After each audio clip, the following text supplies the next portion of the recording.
Bonjour, c'est Ibarhammer. Bon, on se retrouve aujourd'hui pour parler du Sony ZV-1. Encore une fois, hein, j'ai fait des petits films dessus, hein, j'en ai déjà fait deux, vous irez les voir après.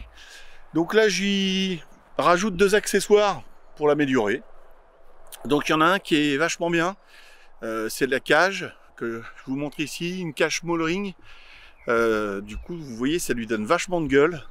Son grip est en bois et ça permet une meilleure préhension, mais surtout, et grâce à cette cage, on peut déplacer le trépied ou l'attache du trépied et on a accès à la trappe de batterie.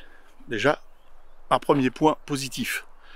En plus, vous avez vu, ça a de la gueule, hein. Ça améliore son physique, hein. Je trouve que ça fait un petit appareil mignon et sympa. Deuxième option, c'est un objectif grand angle. On avait un 24-70 et là, là je le tiens avec le bras plié et on voit quand même pas mal le décor derrière moi.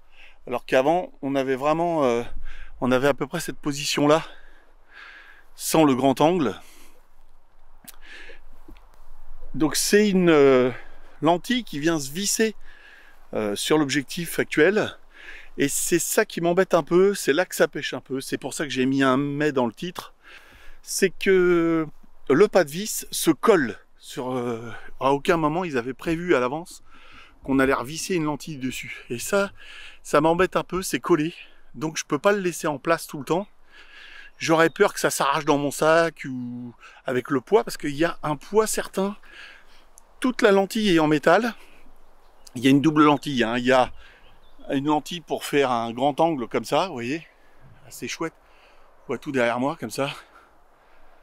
Puis ça continue à faire la mise au point sur moi. Et il y a un macro là, comme je peux vous montrer, pour faire des photos de très très près, en dévissant une partie de cette lentille. Toute la lentille est en métal, de fabrication vraiment très très propre. C'est super lourd en vrai. Donc ça alourdit considérablement l'appareil. Et c'est pas solidaire, hein, c'est pas sur un pas de vis, donc j'aurais peur qu'en le cognant ou dans le sac, ça se défasse. Donc je préfère le dévisser, ranger dans sa boîte, hein, d'origine, comme ça elle est protégée, la lentille. Je peux me servir de mon appareil comme ça, hein, ça pose pas de problème. Et si je veux un grand angle, je revisse la lentille, j'ai un grand angle, supérieur à 24, hein, alors je dois avoir un 18 ou quelque chose comme ça, là, c'est pas mal. Hein. Et puis si je veux vraiment faire de la macro, je dévisse une partie de cet objectif et je fais de la macro tranquille. Ça va être plus dur en vidéo, hein, parce que c'est vraiment très près, hein, c'est vraiment pour faire de la photo. Mais ça va me permettre de photographier des petites statuettes, des choses comme ça. Si vous entendez des coups de feu, c'est pour faire peur aux oiseaux, c'est dans les arbres fruitiers. Ils ont mis ça, ouais. Je les entendais pas du bas du champ, j'avais plutôt la route par là-bas. Ça grimpe fort. Voilà, on se retrouvait pour ça, je voulais vous montrer tout ça. Hein. Donc vous voyez, une fois tout équipé avec le trépied, le micro Sennheiser, son petit grip là, avec la crosse en bois, là, c'est magnifique. Et son objectif, ça lui change sa tronche. Hein. Là, ça fait un appareil vraiment énorme.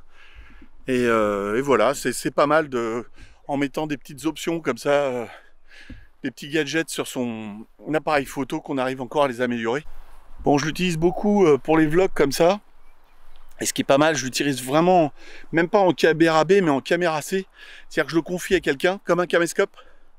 La personne n'a pas vraiment à se casser le crâne, elle a juste à viser dans le cadre, là, parce qu'il n'y a pas de viseur, hein. On est obligé de regarder l'image.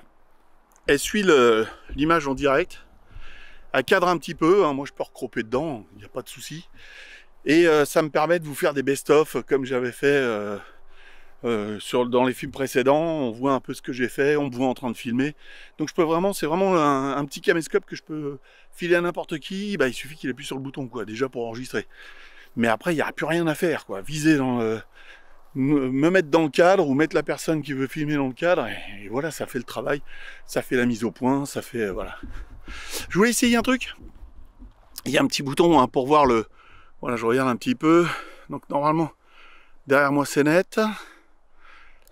Si je fais ça, il y a un floutage d'arrière-plan, vous voyez, c'est pas mal. Donc moi je suis net et derrière c'est flou, c'est assez marrant. assez bluffant. Je pense que ça marche encore, hein. Je fais des tests en même temps. J'ai reçu ça cette semaine. J'avais dit que si ça marchait pas, bah, je le renverrai. La cage, franchement, je suis super content de mon achat. L'objectif me fait un peu peur. J'espère que ça va bien rester collé. Sinon, et que ça va pas m'abîmer l'appareil photo, quoi. Ce côté collé dessus, c'est ça qui me gêne. Sinon, au niveau qualité, je pense que c'est pas mal. Donc voilà, c'est assez court, un format assez court. Je vous dis à bientôt. Portez-vous bien. Faites attention à vous. Et à plus!